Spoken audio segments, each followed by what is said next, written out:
Boa noite, irmãos.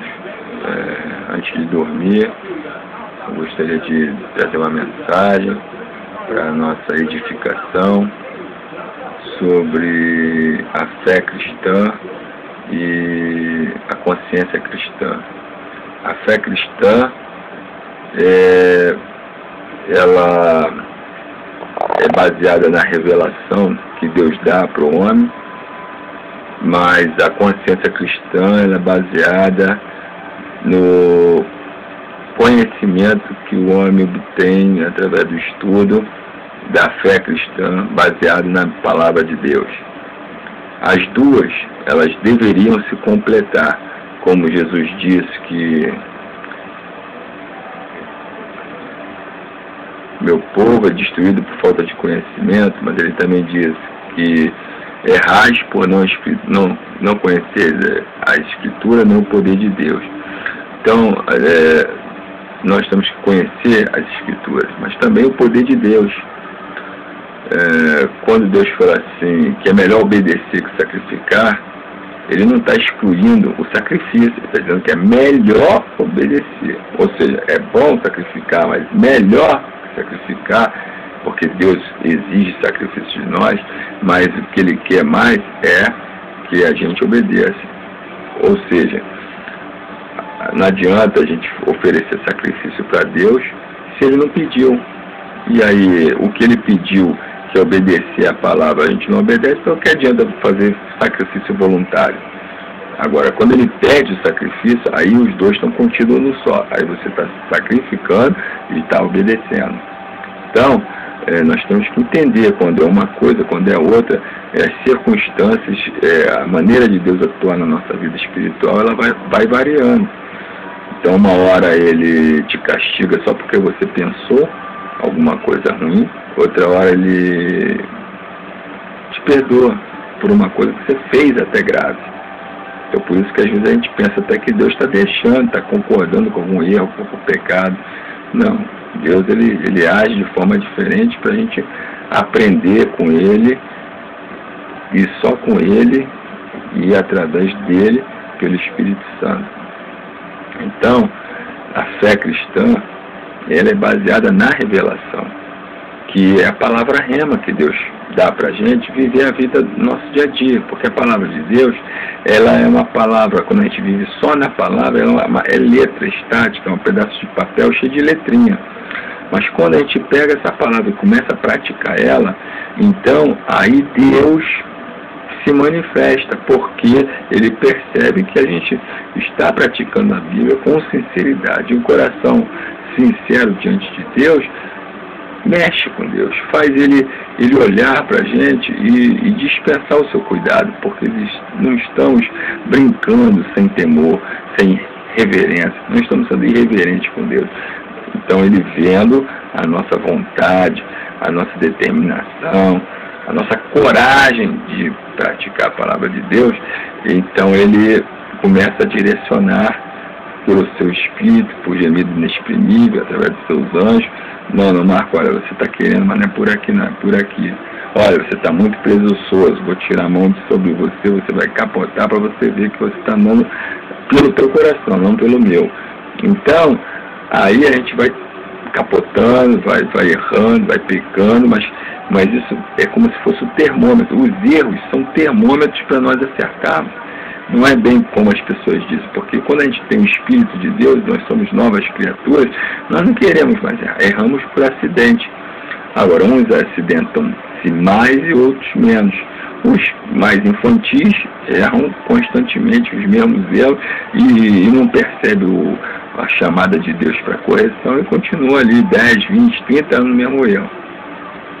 Então, nós que estamos no caminho querendo aprender, nós temos que entender que eu tenho que ter a consciência cristã, eu tenho que estudar a palavra de Deus, eu tenho que andar na palavra de Deus, mas não posso desprezar as exceções de Deus. As exceções que são a palavra que Deus dá para aquela determinada condição. Né? Você pode estar muito bem pensando em resolver um problema e Deus manda você pegar dinheiro emprestado. Poxa, mas a palavra não diz que eu vou emprestar a muitas pessoas, mas Deus, vendo a tua necessidade, pode fazer. Davi não se fez de maluco no meio dos filisteus? Por que ele se fez de maluco? Foi a estratégia para ele ser salvo ali. Você sabe se Deus inspirou ele? Não, a Bíblia não fala. Mas a Bíblia também não castigou ele por ele ter se fingido de maluco, né? Então, Abraão, ele era casado com a sua irmã, meia-irmã. Então, ele disse que ela era irmã dele, quando na verdade ele era casado. Mas também não era mentira que era minha irmã. Então, ele falou a verdade, só que ele não falou toda a verdade. Então, ele não mentiu. Mas tem gente que acha que ele mentiu. Então, mas o importante não é o que eu penso, que você pensa. O importante é que a Bíblia diz que ele foi abençoado. Então, Deus, ele permite algumas estratégias que a gente usa, que são exceções. Claro que eu não vou ficar por aí mentindo, né? Mas quando a gente tem uma abertura para isso, então a gente fica aqui podendo usar as armas que Deus coloca nas nossas mãos. Então, a gente tem que estar atento na palavra, andando na palavra, mas crendo que Deus pode te mandar em alguma outra direção, pode fazer alguma coisa diferente, pode falar para você gritar no meio de uma praça, como houve um testemunho de um cara que gritou, Jesus te ama, e no prédio tinha um cara numa janela querendo se jogar 1h da manhã, e o cara gritando, Jesus te ama, e o camarada depois contou que ele ouviu na praça alguém gritando, Jesus te ama, e ele decidiu não se jogar. E ele percebeu que a pessoa não estava vendo ele. Então, Deus, ele sabe que todas as situações da sua vida e de todos nós, mas ele quer que a gente seja obediente, cegamente obediente. Mas para ser obediente cegamente, não ficar fazendo loucura, eu tenho que estar ligado com Deus na palavra. Eu ligado com Deus na palavra, ele vai fazer o extraordinário pela fé, com ousadia e coragem que ele vai colocar em nós para a gente fazer algumas coisas que são absurdas à nossa religião, denominação e costume. Agora, para isso a gente tem que estar em comunhão com Deus. Quando Pedro estava no pináculo, em Atos dos Apóstolos 10, eu vi agora há pouco 10, acho que é 10, 9, então Pedro deu manda ele comer algumas coisas impuras, que na Bíblia dizia que era impura. Ora, se a Bíblia é impura, e foi Deus que escreveu a Bíblia, como é que manda ele comer alguma coisa impura? Isso é sinal de que Deus, ele pode dar uma ordem e depois dar uma outra ordem. Ah, mas Deus não cai em contradição. Claro que não. Ele é soberano. Se ele quiser, ele pega, apaga tudo do passado, começa tudo de novo. Como ele disse com Moisés, eu vou acabar com esse povo. Aí Moisés não percebeu não, porque ele podia começar do nada.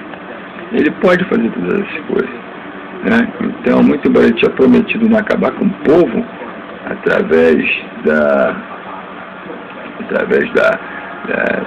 da água novamente, ele ia acabar com o povo de outra maneira. Então, Deus é Deus, Deus é soberano, ele faz o que quer. A gente que precisa se agarrar com a palavra, mas Deus não. Deus, ele vela por cumprir a sua palavra. Mas qual palavra? A palavra escrita ou a palavra do seu coração? Muito mais a do seu coração. A escrita é para a gente, revelada a nós, mas ele faz o que ele quer, quando quer e como quer. E a gente fica bitolado, não, isso aqui Deus não pode fazer isso. Deus pode fazer o que quer, quando quer, como quer, com quem quer. Agora, se a gente confiar em Deus, Ele vai falar para a gente fazer. Liga para tua mãe, tu vai ligar e ela estava precisando de uma palavra. Então, a gente, conforme a gente obedece a Deus, conforme a gente se aproxima de Deus, conhecendo o Deus da Bíblia, a gente vai ter tanta exceção na Bíblia que vai ver que as exceções são a principal regra de Deus. E a igreja, a religião, fica muito voltada às coisas certinhas. E Deus age muito mais nos erros. Citar o exemplo, o caso do Abraão, que por 2 vezes ele não disse que era a mulher dele e ele foi abençoado. O caso de Sansão se apaixonava por mulher de outro povo, sabendo que não podia, mas está lá na Bíblia dizendo que os pais de Sansão não sabiam que isso provinha de Deus, porque ele queria julgar os filisteus. Então, o caso de Salomão, né? Salomão ele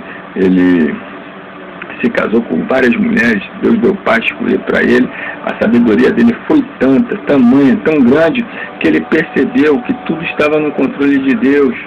Então você quer cultuar A, quer cultuar B, ele sabia que as pessoas não podem encontrar Deus através de qualquer outro Deus, mas se elas estiverem sinceras, elas vão encontrar Deus, ainda que estejam na feitiçaria. Agora, se elas estiverem sinceras, elas não vão encontrar Deus, ainda que esteja lá adorando no meio do povo de Deus, não vai encontrar Deus. Então, a sabedoria de Salomão permitiu a liberdade de escolha das pessoas. Só que as pessoas não entendem, dizem, como é que Salomão pecou, como é que ele... E Deus disse que ia dividir, porque ele não teve sabedoria de zelar por ele, mas ali há controvérsia. Por quê? Porque assim como Deus também disse para Moisés que ele não entraria na terra prometida, e entrou. Porque qual é a terra prometida?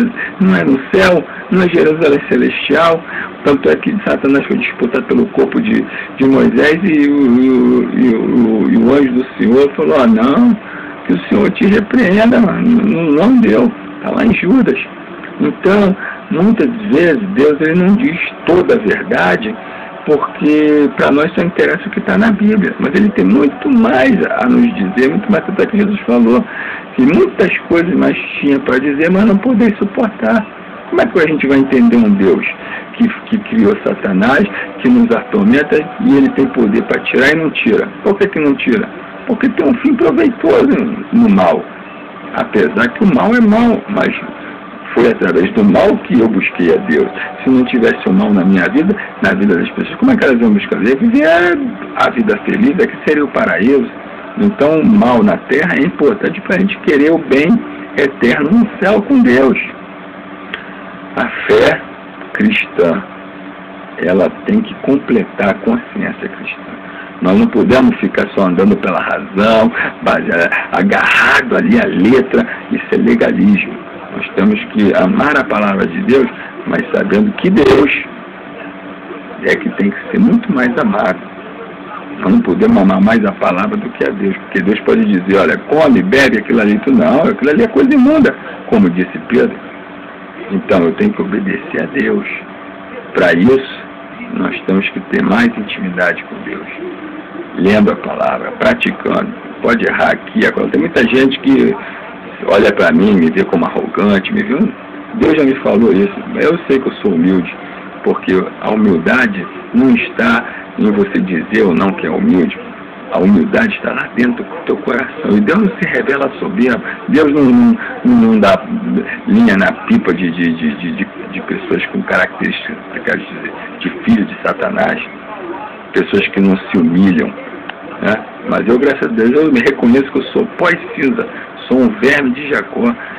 Quando eu peco, eu conto meus pecados para a pessoa, porque eu não quero esconder para parecer santão. Então, se você quer crescer no conhecimento da graça, você tem que confessar, dizer para as pessoas, ser sincero, falar com Deus, Senhor, eu errei, meu irmão, eu errei, me perdoa, porque a vida cristã é muito mais ficar pedindo perdão do que ficar, não, eu não erro, eu não peco, a gente não deve pecar, como se não pecasse todo dia. Mas quando a gente vai crescendo no conhecimento da graça, quando Deus vai derramando o seu poder sobre nós, então vai diminuindo, claro que vai diminuindo. Mas terminar, isso é hipocrisia de algumas pessoas que querem parecer o que não são. Pregar para os outros, exortar os outros, como se não tivesse erro nenhum. A gente tem que dar a mão. Meu irmão, se você caiu, se levanta. É diferente de, se você está caído, você vai para o inferno. Que pregação é essa?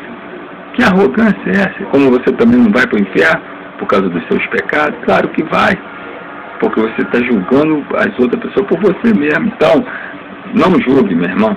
Você tem que procurar se acertar, se corrigir e buscar a Deus.